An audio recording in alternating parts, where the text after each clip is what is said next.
Buongiorno, Mondo, and welcome back to 15 with Fosca, the podcast. Today, my guest is Louise Olko, a photographer, figurative painter, and sculptor who made the move from the U.S. to Florence just about 10 years ago. Join us for a conversation about how Louise made the decision to live in the pursuit of beauty and creativity and make her lifelong dream of being an artist in Italy a reality. And now, on to my chat with Louise. Grazie mille e buon ascolto. I am thrilled to be here today with my guest, artist Louise Olko. And I call you an artist because I really don't know what else to call you, Louise, because you are one of the most singularly talented people. Yeah, you don't be surprised. No, you do so many things. And, you and I have just gotten to know each other better recently. I've been an admirer of your photography for quite some time. Thank you. But I had no idea until we started talking about your coming on the podcast and I started doing a little research on you. Did I find out just how incredibly multifaceted you are. So I want to start though with talking about why you're here, because you are an American. You are originally from New Jersey, like me, and as I say, like pretty much all the cool people out there, including RJ's mom. Anyway, we always need to represent the Garden State. So Louise, I mean, you're here in Florence, Italy. You're living your best life as an artist, I am. As a creative person. What brought you to Italy?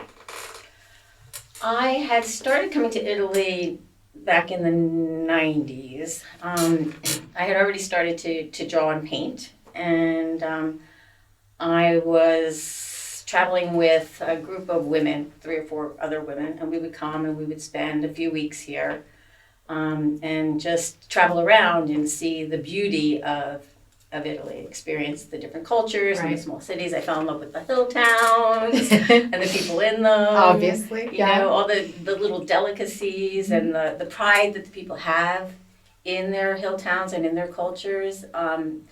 Was something I thought America was getting away from. We were becoming a little bit more mayonnaise, I would call it. Yeah, I hear you. Everything similar, exactly. Right? So we were losing that individuality.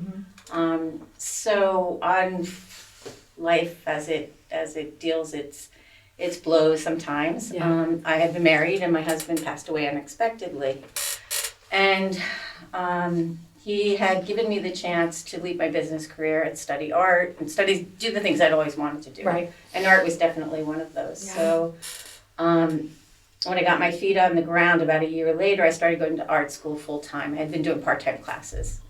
Part-time classes meaning like 3-4 classes a week. Right. And then painting and drawing in my studio. So I was going to go to school full time up in Minneapolis, and somebody said to me, Minneapolis is a great city. It's progressive. It's an up and coming art city in the States. If you are getting the best art education you can get. And I loved the school I was going to, but I knew the type of work I wanted to do was rooted here in Florence. Okay. So in my 50s, I applied to schools and I got in. And it was amazing because it was like within 4 months, my house sold. Friends came to help me move everything, pack everything up, ship things back to people who had blessed my life with gifts that they had given. I mean, and felt like I was just magically transformed, picked up, and put here. And put here. How long ago was that, Louise? That's a little over 10 years ago. Okay. So I'm in my 11th year now. Okay. So how brave of you. I love this about you. I mean, this is one of the things that really hit me when we first talked, and the fact that you picked up and you said, you know what, this is what I've always wanted to do this. I've always wanted to study art in a serious way, and you did it. And so tell me about it. So you get to Florence and you start this dream. I mean, this has always been a dream of yours. Right. So yeah, I know, miraculously, right? I mean, in retrospect, I think, where did that courage come from? Good for you. Because it was, like I said, I felt like I was transported here, and it did take a lot of courage, I suppose. but it was my dream. So that was the thread that pulled me. And it was probably pushing you forward because, you weren't even aware of it in a way, probably. It was, sometimes when you have that, it's so deep inside of you that, and that's why you say you just were kind of like transported. It had been a long time in the making. Yes. Yeah. I believe that's very true. That's very, very true. So, I arrived mid-December and school started January 10th or something like that. I don't remember the exact date. And I arrived with my one suitcase and I shipped over 2 boxes. One filled with my art supplies, and the other box was, of course, being a woman, filled with shoes. This is very relatable for me, and if you've listened to my podcast before, you might know that I have a little bit of an issue with shoes. Sometimes I lie to people, I say I came to Italy because of the art, I came to Italy because of the beauty. I also came to Italy because of the shoes. I believe that's why I stayed. Anyway, go on. So a big box full of shoes, big box full of everything else you needed. That arrived, of course, because of customs. That arrived 3 months later, but it's part of the story. But it got here. It did. And I started to look at it just one semester at a time. And I went to Angel Academy, which is a very rigorous program. The classes were 9 to 9 every day, 6 days a week. That's unbelievable. When you told me that, that's really impressive. Well, the classes end at 5, I think it was, but you have because of the caliber of work that we were doing, you stayed. Yeah. It's just that they have their reputation is in fine finish. Yeah. And to do fine finish work, it requires a lot of time. Yeah. So, and I was in love with it. I turned up the first person to school oftentimes and the last person to leave. They'd be like, "Come on, Louise, you've got to go," I love that, though. I love that. One of the things I say the most, I think one of the phrases I most overuse is that youth is wasted on the young. And I always say that if I had another chance in life, and maybe I will, that if I could go back to college, for example, I would do so many more things than I did. Because I think it's as you grow, especially if you're a certain type of person, the idea of finally being able to pursue that dream, I think is what probably, that's why you're always the first one there, the last one to leave. It was that much more for you. I think you have an appreciation for it. Yeah. Because you've done other things prior to that. Right. So it's kind of a building process. You had lived a big chapter of your life as a successful, and we didn't talk about it at all, but I'm happy to tell you, I know the story of it. You had a very successful career in business. And so it's, I think, a beautiful way of looking at, the fact that we have one life, but that doesn't mean that we can't live various iterations of that life, Well, earlier you had mentioned facets, and I always look at my life as having facets. I was in the gem business in fine jewelry, so that analogy diamonds is comfortable to me. Yeah. But I believe we all have multifacets, and that's something I try to bring out in my artwork too. Is different perspectives and different facets to life through the camera, or through a painting. Exactly. So. So tell me, let's talk about facets, because someone like you fascinates me because you are able to work in so many different media. You're a really accomplished painter. You dedicated a lot, I know, of your time to studying portraiture in particular, but that's not by any means the only type of work you do. And I know you're also working on a book of your photography, of your street photography. So I want to know, I have a bunch of questions, but the first I will ask is there, of all the media, you're also a former dancer, but of all of your creative outlets, is there one that is there one that's more special to you, or that you feel most comfortable doing, or that you feel most talented at? I think that different... When you want to express yourself, there are different mediums to express with. Yeah. Okay, so some things are called to dry mediums, some things are called to oil paint, some things are called to a sculpture. And it's that synergy and connection with what it is that you're going to portray as an artist, right? That medium comes out. Yeah.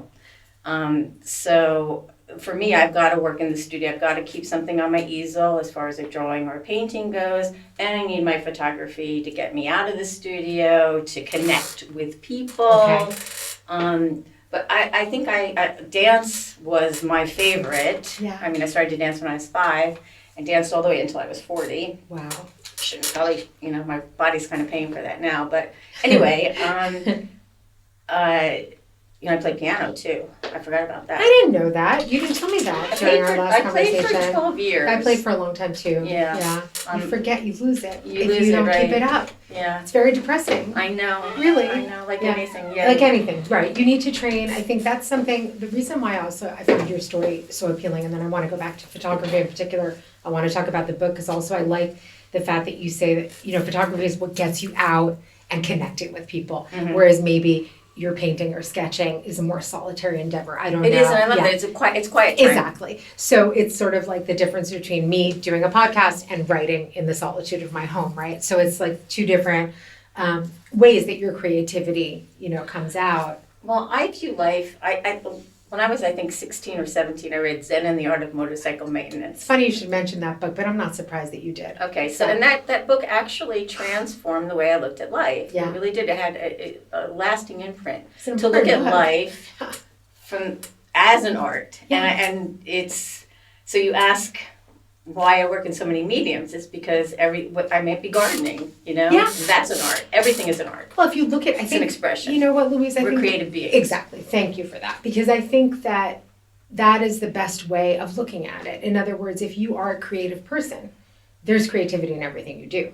And so whether that's something like, a painting or a photograph or gardening or cook, for example, I love to cook. And so for me, that's an incredible creative venture. I also love to dance and to sing. And so I think that as long as we're moving, right, people who are creative cannot not do what we do, because then it just, it's never a good idea to be creative and to stifle that creativity.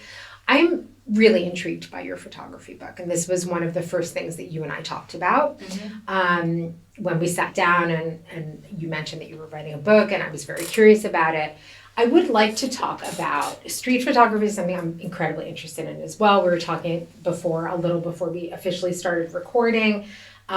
What does your street photography give you, and what do you hope as you're putting the book together now? Right. Yeah. So I'm a couple months away. Maybe sooner than that. We'll see. So tell me what's going on in your mind, and tell me what you hope with this book and with your street photography in general.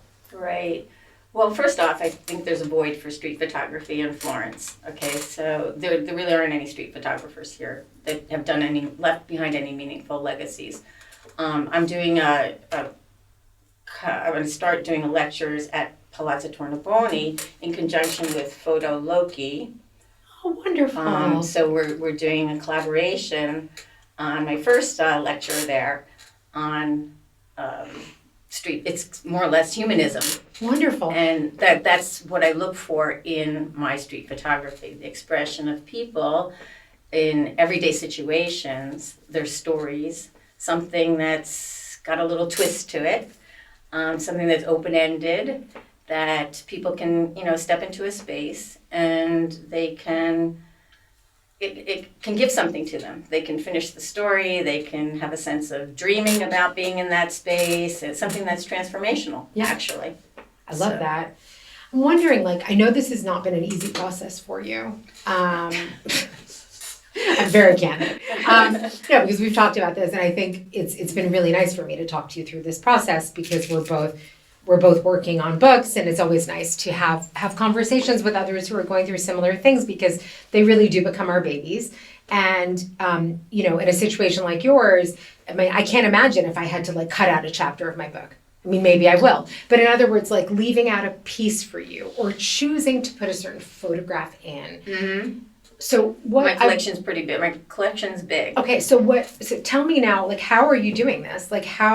What is your process for, choosing what goes in, what goes out? Maybe this is the first in a series or something. Well, I do plan on doing a series of books. Wonderful. Okay, so that gave me the out. I was going to say a little freedom to say, okay, they'll go on the second or the third. The other book, yeah, right? You got to do that though, but that's what keeps you going too, right? Totally, yes. So, and it keeps me creating things. So the book I've decided is not going to be solely focused on Florence. Originally, that was my idea. I'm pretty sure it's going to be Beauty with a Twist, which was my first show here, which is still ongoing here. So I think I'm pretty sure that I'm comfortable with that being the first group. Yeah. Because So Beauty with a Twist, and that the idea of that comes from, okay, so this is something's going to bring you in, like something is going to bring me into the photo, a detail, a beautiful something, but then the twist is that the twist is the portrayal of the people that are in it, like what they bring to it, the story that you can evoke from it. Like, say I have a lot of my titles are plays on words. Okay. So I have one photo that's called Street Tinder. Okay, it's of this man who's standing with his motorcycle and this woman who's sitting down, and they're having conversation. And I'm like, it's definitely like Tinder, but they're having a real date, because on Tinder you don't, right? Right. So you're scrolling or whatever. But they're actually having a conversation. So it's a play on the contrast of today's social. Yeah, the way we are in society. Right. Yeah. So, when I love this. And I'm thinking, as you were talking, I was like, wait, we need to find a way to get that photo into the podcast somehow. In other words, we'll post it somewhere. But I was thinking, so in other words, you're placing this image, and then what are you doing? Are you telling the story? Are you giving us there's some that will be, because most photography books, I collect them obviously, or at least go in and read them. And most of them will just be, Siena, 1992. And you're like, okay, that's nice, but can you give me some insight? It'd be nice to know something else. Yeah. But because I want my work to be open-ended, which I think all good works of art do, mm-hmm. They let the viewer participate. Exactly. Have that sense of dreaming. Anyway, I don't want to write too much. Okay. So just enough to sort of why this particular image spoke to you, or I remember when you and I talked. A lot of times it is my title. And also there's a strong. I remember speaking with you about this and the sort of the selection process, and even why you took the picture in the first place, and sort of your you put it to me in such an interesting way, because you're looking at yourself as a photographer. In other words, yes, what's playing out on the street, the void, for example, but you're making those connections. There's something then that something in you or in your life or whatever is pushing you towards those things. Right, the synergy. Exactly, the synergy. And so you are going to, in some way, the book will link those things. Truly, and I think that comes into the chapters as they're unfolding. Yeah. So the grouping isn't like Vienna 1960, it's something else. Yeah. Yeah. I can't wait to see your book. I also am very curious to attend the lectures you'll be giving with Fotoloki, because that's seems like a very interesting joint venture, if you will. I want to get back to, we were talking earlier about Venice, because you're about to leave for Venice, and Venice is another, I think, a really interesting city to look at in terms of beauty with a twist. Because now I'm obsessed with this beauty with a twist thing, which is a good thing. But I wonder, Louise, I have a whole bunch of questions for you about Italy versus America that I'll get to later, but sort of as an artist. But are there cities, for example, that you find, or places in the world, I know you travel, I know you photograph all over the world. Are there places that are calling you, or that always call you? Venice always calls me.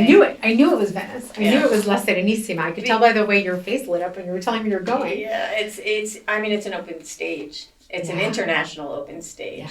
So, and it morphs all the time. It rolls, it evolves. Every time I go there, something different is happening somewhere. Nothing really stays the same there. And I like that. I like the element of that it's not afraid to change. Yeah. It's open to it. Right. And what's so mind-blowing to me is that I think the average person who dashes through Venice has no idea of the immensity of the art scene there. I mean, it's like nowhere else in Italy. It's such an unusual, because you would think like, Venice, it's so strange, and people really don't know how to come to terms with it. It's not an easy city.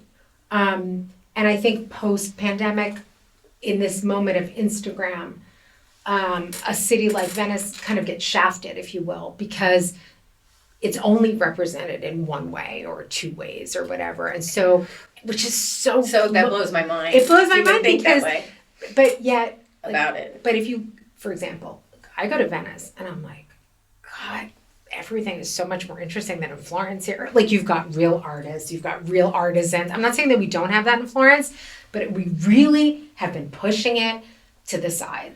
Well, whereas Venice celebrates it.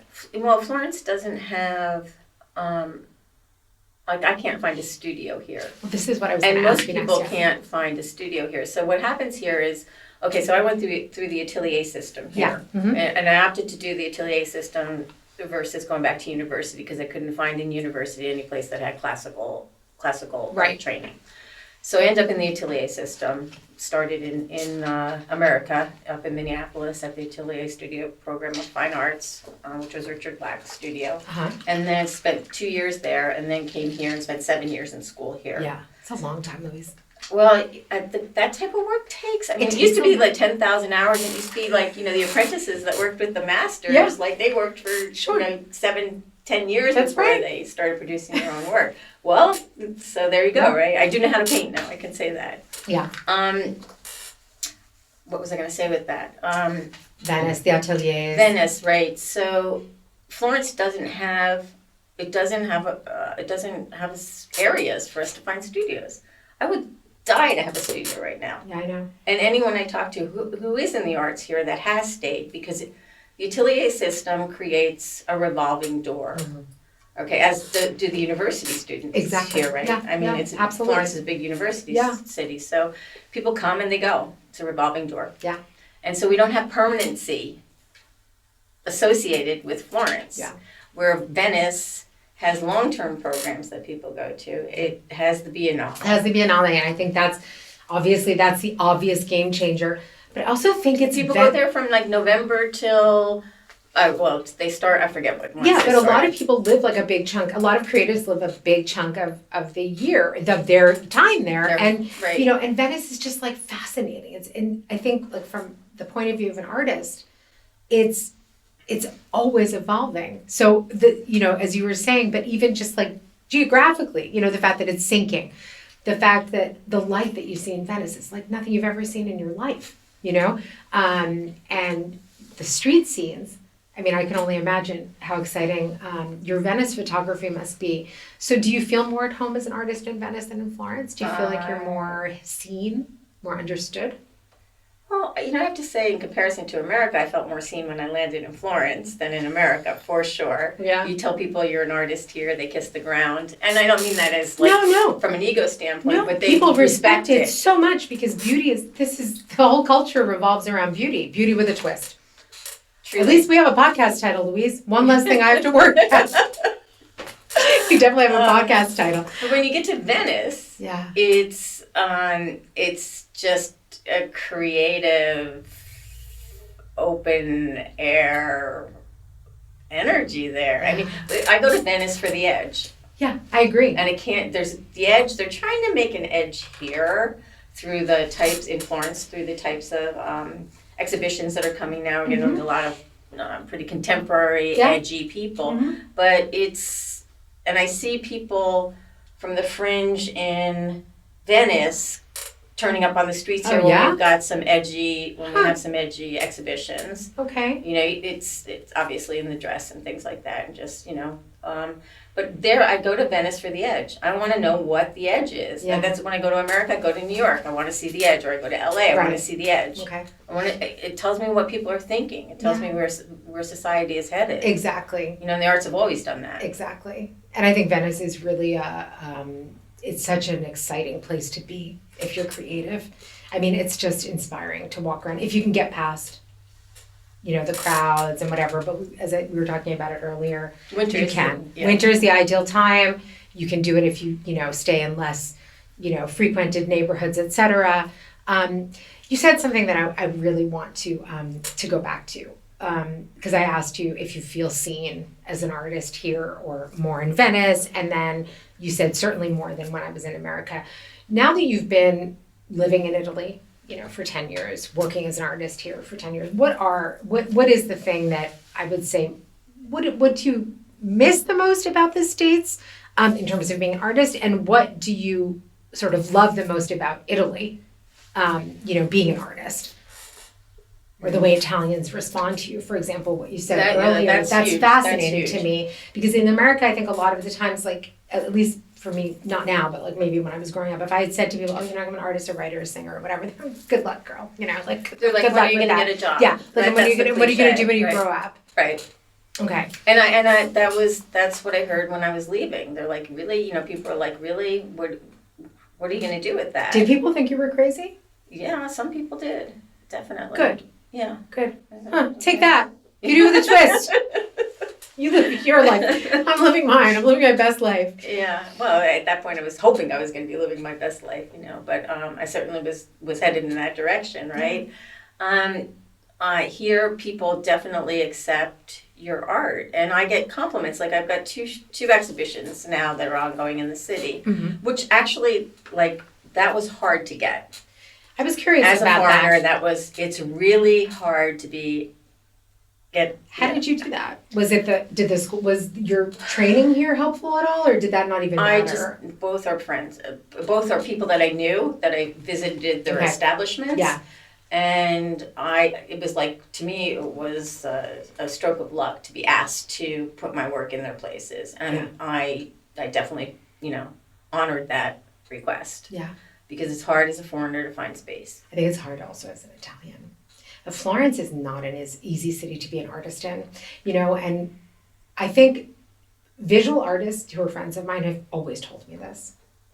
And, when I was here as a student and a lot of my friends were artists, a lot of them would speak to the fact that it's just simply crippling to be an artist in a city with so many masterpieces. And so sometimes it can have the opposite effect on you, and it can actually be a burden to your creativity. But Florence is also, it's not like Venice. It's not like New York or Rome or LA. It's never been cutting edge, except in the Renaissance. Sorry, excuse me. No, yeah. But as a modern city, only now, like I would say in the past couple of years, is Florence, that's right, is gaining traction. Yep. So you're a shorter term resident than me, and I'm very interested in your opinion about how you've seen the city and even the country change just in the past 10 years since you've been living here, which is, less than half the time I've been here. Right. So we have a lot of, not a lot, but we used to not have in Italy the international corporate influences penetrating the borders at all. Yeah. And now we have 6 Starbucks in Florence. When did that we have happen? Amazon. You texted me about that, and I was so upset when you texted that to me. I was like, we don't need that. As I passed by the 9th Starbucks that I didn't even know existed. Yeah. That's the city's fault. It is. I'm sorry, because they're bowing down to the highest payers, and it's disgusting. I mean, Florence is my home. I made it my home. I have my, my visa, my long-term visa now. Yeah. So I've chosen to be here. Yeah, me too. As it evolves, but it's evolving slower than what I see when I go back to America. Okay, so tell me about that. As an artist, living here, not necessarily in Italy, but let's take Florence as an example. Like, what do you see when you go back to the States, or what don't you see here that you think should be here? Because as far as I'm concerned, if we have all the corporate crap, then we should have something to counteract that. Do you know what I mean? We did, but I see a lot of that going out now. Like, Starbucks opened on Via di Corso. Yeah, that's a travesty. Okay. Well, on the other side of the street, there used to be, I think, 5 different little mom and pop cafes. That's right. They're all gone now. I mean, as soon as that opened, they're gone. They've turned into cooking schools, so we have a lot more things that are catering to the international tourist who I used to think came here for the same reason I did, which was the mom and pop individual creative spirit of the cultural people here. That's right. And so now we have, but what I hear from these people is my idea of what a tourist is different. They say that people want to come here and they want to have their conveniences, and that's it. And I'm like, oh my. But it's true. Oh my, but it's true. But it's so true. I didn't want to face that. I want to own up to that. It's become... It breaks my heart. Well, it's become a... and I'll tell you, I noticed it. I went to Rome recently. I hadn't been in a while. And I was like, Rome is a much bigger city. Obviously, they have all the chains. But they've managed to keep an identity. In other words, they've managed to still have the smaller stores and not just bow down to the big chains. And, I think because Florence is so small and because it's so international, right? It was inevitable. Well, when COVID happened, a lot of businesses went out because they weren't supported by the government to keep themselves in business. Right. I mean, they were closed for too long and people couldn't, maybe they own the properties or things like that, but they couldn't stay out of business closed for as long as we did. It was impossible. It was a ghost town. Right. So then when things opened up again, all of a sudden we had a different character, right? Yeah. Right. We had a lot of foreign. A lot of people came. A lot of people decided to move here. Yeah. A lot of, temporary residents, what you were talking about before. Plus sort of the Airbnb problem. Exactly, right. And so Florence, I think, fell, I don't know, just like very easily into this, just very quickly became something that, I don't know, for me sometimes it's unrecognizable. I have to be very, very honest with you as somebody who's lived here for like 25 years. I'm very attached to places and very attached to people. And you know this, like I say this on the podcast often. If I did not live where you and I talk about this all the time. Like I said, Louise, as long as you don't make me cross the river, it's all good. Well, I'm on your side. You're on my side of the river. But seriously, like if I didn't live where I lived, I don't know that I would live in Florence anymore. And that's worrisome. It's run over by mass tourism. Past 2 years for sure. Yeah. I mean, incredible. Yeah. So you talk about the energy of the United States, and this is as an artist, and I think in general, even though the world moves very quickly now everywhere, it does move a little quicker for certain things in the U.S. As an artist, I mean, would you ever consider leaving here? Do you think you could have a different life, better life, more successful, less? I don't know. Do you think about it, or are you just like, that's it, I'm done. This is all I ever wanted. This is all I need. I had toyed with going back to live in America, and I went around and I visited every city that I thought I could live in just a couple of years ago. I love this. And I found, because I love cities. I mean, as a single person, living in a city gives me... It's a much better quality of life. You can do everything. And Florence, as bad as it's become, it really does offer everything. I'm sorry, city of Florence. I like being able to walk to the train station in 10 minutes and you can go anywhere. From the airport, from our tiny little airport, you can go wherever you want. If you need to go a little further afield, you can go to Pisa or Bologna. Yep. The best thing about Florence is it's very well placed. I always say. Absolutely. So that's the big part of it. And also living inside of a open air museum. Yeah. I mean, I still, after 10, going into my 11th year, I still say, oh my God, there's a Cellini. Oh my God, there's... It never gets old. No, that never gets old. No. So I think that's the thing about beauty. Exactly. The thing about beauty is that it will save us, and it does save me. I mean, sometimes I'll be walking around Florence and I'll just be like, man, I can't take it anymore. I'll pass one more wine window and I'll just be like, how dare you? Why did you do this to my city? And then something will catch my eye. Something will catch my eye, or the sky will be like it is today. And when the sky is like it is today. That blue. Oh my gosh. And the Duomo or the whatever, Santa Croce, whatever you're looking at. It's just, you have to stop. Neptune. Yeah, you just have to stop. You just have to stop. Even if it's just you're walking across a bridge and the way the light is hitting. It's just too beautiful. But when you were in the States, I'm curious, like, were there cities where you're like, okay, I could live a good life here, or I could live a similar life here? Not anymore.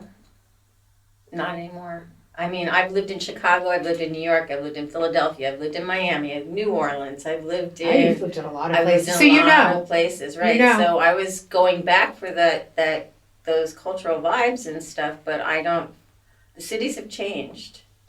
Maybe they'll change back again, maybe the pendulum will swing, but they become very dangerous places to be. and, a lot of crime, when we had a lot of crime. Now in most cities you can steal up to almost $1,000 without any prosecution. And I think, my goodness, I could go into Gucci, I could take, well, their bags are more than that, Sure. but you know what I mean? You could take a couple of wallets. Yeah, right? 1.5.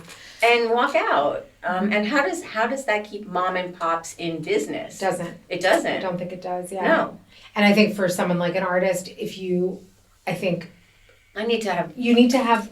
I need to have input. I mean, beauty with a twist, but not like that much of a twist. And I think that I like what you said. I like that you said that maybe the pendulum will swing back, because while we've been talking, I've been thinking, well, maybe there will be a return to, maybe we will start fighting the big corporations, and we will go back to not only what Italy was like, but what the United States was like. I mean, when we were growing up, not even that long ago. Do you think there was a golden age of America? Oh, I think anything before now was a golden age. And if you want to know the truth, a lot of the people I talk to now are people like me who came of age in the 70s. And we were raised, it was this like ideal world. It was ideal. It was also radical, though. It was radical. It was very, but I mean, at least the way, but we can milieu to speak. Right. The milieu that I was in felt very free. It felt very vibrant, intellectual. There were so much creativity. I mean, if I think about the fact that I came of age in New York in the 80s. Right. Oh my God. And I didn't have cell phones, and I had to say to my parents things like, I'm sorry, I couldn't find a payphone, or I didn't have a quarter, or the phone card didn't work or something. God, that was so liberating, Did you grow up in a time when, were your parents like this? It was like, well, just make sure you come home when it's dark. Yeah. Right? Oh, not even. I don't even know. I don't think they knew where we were half of the time. No. But none of our parents did. No. And so there was something intrinsically, I think, very freeing in growing up like that. Mm-hmm. Kind of scary if you think about it sort of in retrospect as a parent, But gosh, I kind of did whatever I wanted. Yeah, absolutely. I did too. And for me, I think as a woman, coming of age at that time, there was little I felt that I could not do. Absolutely. I think I'm the first generation. I think I'm a couple years older than you are. I'm the first generation where it was like I didn't have any. The generation before me fought for that freedom for women. Yeah. And I went into the corporate world, and I didn't have any problems going, Mm-hmm. And I rose through the ranks really fast. I was 29. I was the youngest corporate executive that Finlay had. Mm-hmm. I ran a multi-million-dollar business. I had 250 employees at 29. And I didn't have any problem getting there. It was my hard work. Yeah. Yeah. So anyway. No, but I think you raise a really important point, which is that I do, as I said, I am having a lot of conversations about this right now with people. I think I was raised by two kind of idealistic, not really hippies, but kind of, I think there was this belief that things would just keep getting better, and they haven't. And so I think, for me, having a daughter and, seeing that maybe, I thought, oh, this is just going to be a breeze for her. In other words, all the work that and I have her all the time. I'm like, talk to your grandmother, talk to your great aunt, because those are women who you can thank, because they had to put up with so much stuff so that we could be where we are. And, it frightens me that I don't think that she has that same kind of freedom that we had. Like feeling that there's too much going on now. That stuff was not going on when we were growing up. Oh, there's a lot going on right now, that's for sure. And that was absent from the narrative. There were problems. Don't get me wrong, my God. We didn't talk about anything. We didn't talk about mental health. We didn't talk about abusive situations. We really, we didn't know how to deal with grief. Right. It was all hidden. Yes. However, there was this feeling that you really could have a better life than your parents had, or that whatever. And gosh, now that doesn't feel so much like that anymore. Even just if I think about... Do you think that's because of the economic situation, or the, obviously political? It's about everything. Right, yeah. I think it's all of the above. Right. I just think it's all of the above. And when I think back, we were talking earlier about sort of like the fact that you're an artist in Italy, you're venerated, you know?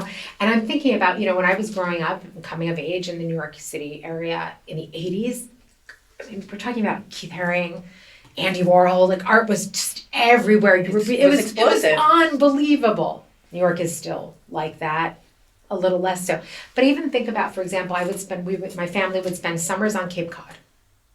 And, you know, Provincetown and places like that. And it just always felt like there were all these artists around and creatives, and that there were also these wonderful pockets, right? Yes. All over the United States, where there were artists. In Coconut Grove, it was like, you'd find them, the Village, you Right. know, you'd find. Right.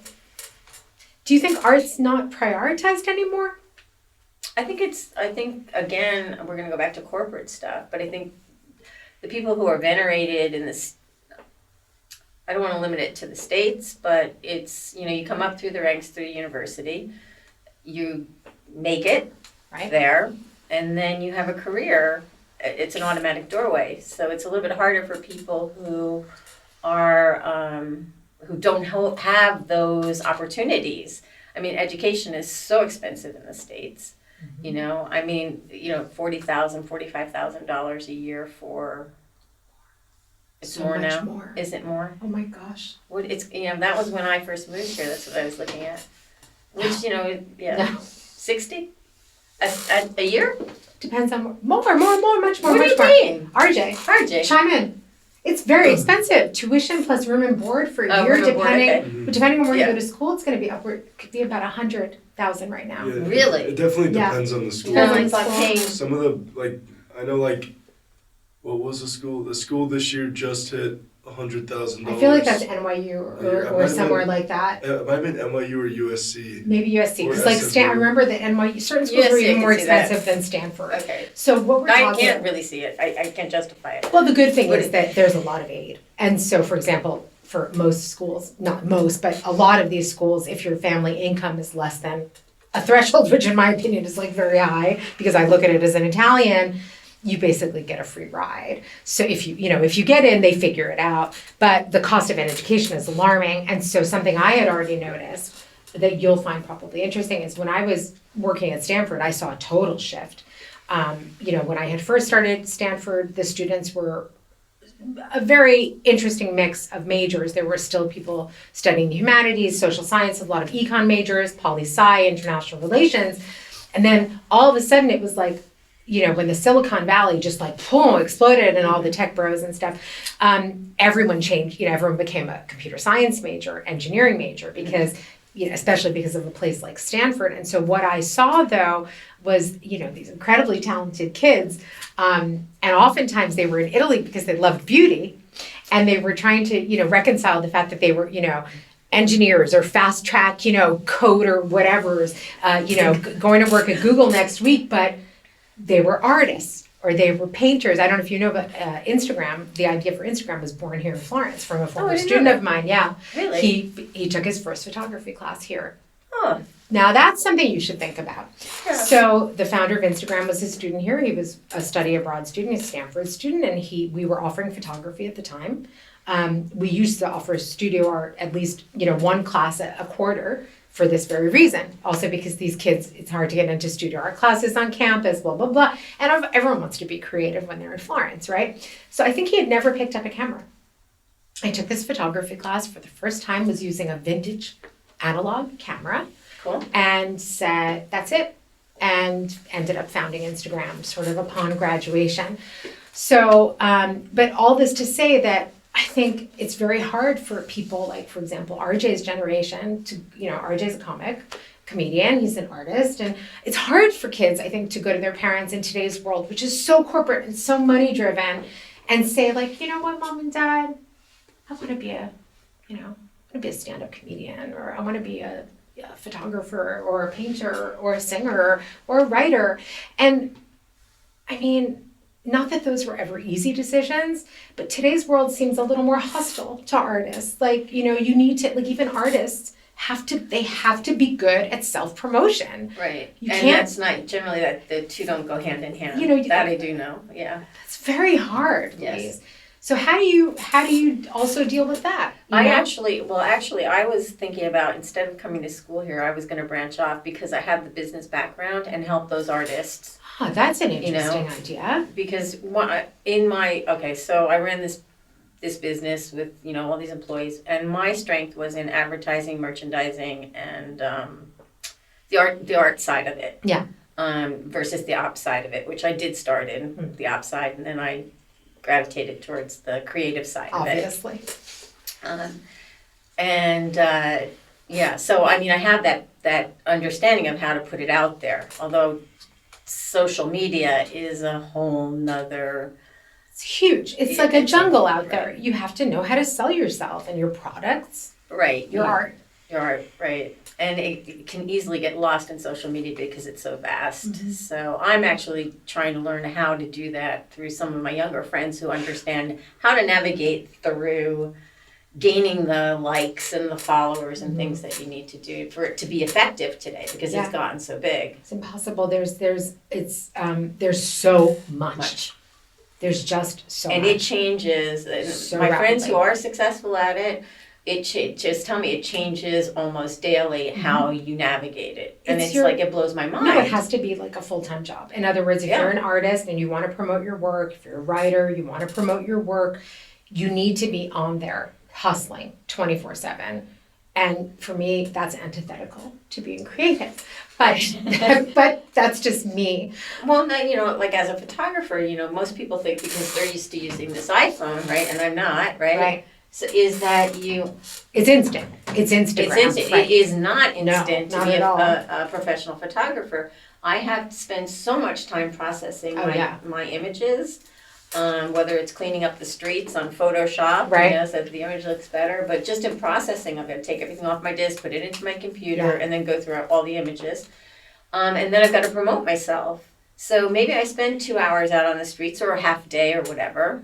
I may come back with 400 photos because we live in a place. Well, there's a rhythm. There's a rhythm to life here. I mean, Florence is definitely a dynamic city. I bet you get a ton of incredible photos every day, but you need to pour over those serious work. Exactly. It's like going through, it's like when you write an essay and it can't be more than 300 words. It's like we're going back to the book, which I want to go back to because we're getting to the end of the podcast, but it's like when you're pouring over things and you have to be very, very harsh, with yourself and with your work. It's not... Well, you can get attached to a scene that you saw, right? And then you're like, but it's missing this. And it's like, no, I can crop it this way, or I can, But you can't always do that. And but that's maybe the beauty of the fact that you have to give it up. Well, you have to give it up. You have to resign yourself to the fact that this is ephemeral, and and you remember the experience or whatever, and then you move on. So we're coming to the end of the podcast. I want to go back to a little bit of a timeline of sort of what's next for Louise.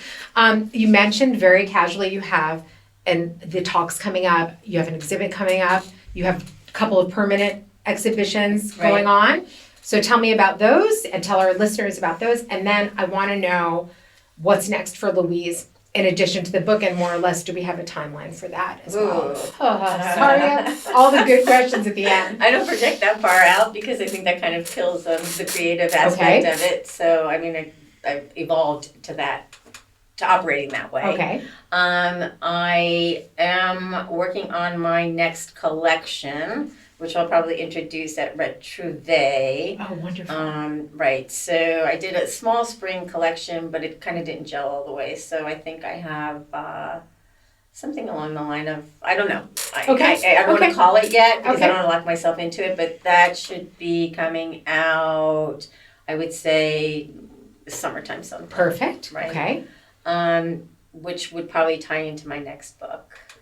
Okay, so I haven't completed the process of doing the first book, and you know that books are challenging to write. Yeah, just a little bit. But it's something I always wanted to do also. I used to be a poet. I used to write poetry and used to write a lot, and so in the back of my mind, I always thought a book would be fun. And you have to do it. At this point, you're just checking the boxes, Louise. Right.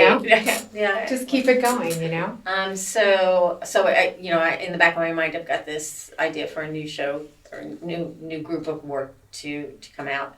I have the permanent collection now at Retro Bottega, which is Piazza Cimatori, near Piazza Signoria. Right. So that's an honor for me to have. It's a small wonderful. place, but to have my collection in It's there wonderful. and have a presence in the city is great. In such a high traffic area. Yeah. And Betty at Retrove, one block off of Via Tornabuoni on Via della Belladonna, that's a much larger space. Yeah. So I'll be rotating out my next Wonderful. more Wonderful. serious collection there. And we'll put all the information in the show notes so that people can go and see your work and check it out on your website and come to your upcoming shows. So what they're great parties. There are okay. Well, see, yeah. I wasn't able to go to the last one, but I really need to come to the next one. Yeah. So I enjoy Louise, seeing everybody there. yeah. So what is next for you? I mean, is there something that you're dreaming of that you can tell me about? Well, I'm going to do some traveling.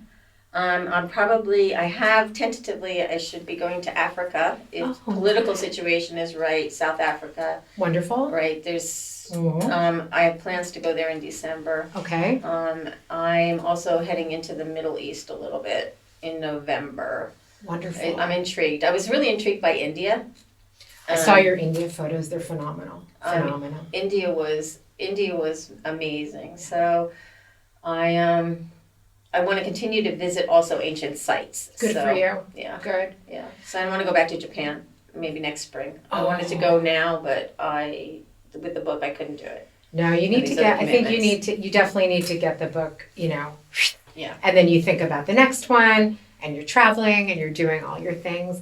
I have loved chatting with you. I loved our first chat when we got together just a couple of weeks ago to talk about this podcast, and I'm so just in awe of what you do and how talented you are, Louise. I'm serious, and so I wish you the best of luck with your art. Oh, thank you. And with your life here in Italy and with all your travels. And I seriously cannot wait to see your book. Oh, thank you. And I'll Thank you. expect it. I'm going to expect a dedication. I'm going to make sure Okay. I write you a nice little. Thank you. A very Sign it. poetic one. Okay. And maybe a little doodle. Maybe a little doodle. Thank you. Thank you for appreciating my work and taking an interest in it. I really appreciate it. I'm a big fan, Louise. Thank you. I'm a huge fan. Same. Grazie. Okay. Grazie mille.